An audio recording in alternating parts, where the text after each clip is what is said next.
గురుగారు శృంగికి బాల్యంలోనే పరీక్షిత మహారాజుని శపించేంత శక్తి ఎలా వచ్చింది? ఇది బ్రజభాగవతంలో తెలియజేయబడిందమ్మా.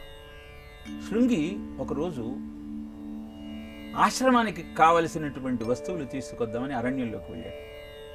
అలా నడిచి వెళుతున్న శృంగికి ఆగు అన్న శబ్దం వినపడింది. తననెవరో ఆగమంటున్నారని ఒకసారి తల ఎత్తి చూస్తే ముందర ఒక సాధువు కనపడ్డాడు. తల తిప్పి వెనక్కి చూస్తే ఒక పెద్ద విషసర్పం పడగ వ్యక్తి కనపడింది. ఆగు అంది తనని కాదు, ఆ పామును అన్నది ఆ సాధువు. ఆశ్చర్యపోయాడు. కాటు వేయబోయే ఆ పాము సాధువు ఆగు అన్నంత మాత్రాన అలా ఆగి తల దించి చరచరా వెళ్ళిపోయింది. వెంటనే శృంగి ఆయనకు నమస్కరించి, స్వామి, ఇవాళ మీరు నా ప్రాణం కాపాడారు, మీకు నేను కృతజ్ఞుణ్ణి అంటూ తన కృతజ్ఞతలు తెలియజేశాడు.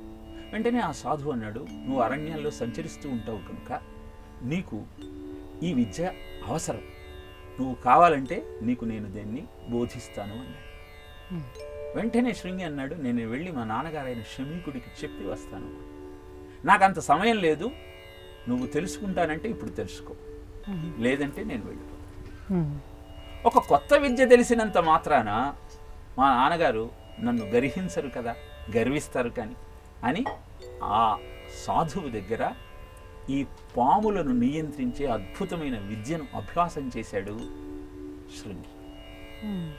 అంత చిన్నతనంలో అంత ప్రమాదకరమైన విద్యను నేర్చుకోవటం వల్ల యుక్తాయుక్త విచక్షణ జ్ఞానాన్ని మరచి కోపంతో ధర్మబద్ధంగా భూమండలాన్నంతా పరిపాలిస్తున్న పరీక్షిత్తును వారం రోజులలో తక్షకుని కాటుకు గురి అయి మరణించుదువుగాక అంటూ శపించాడు.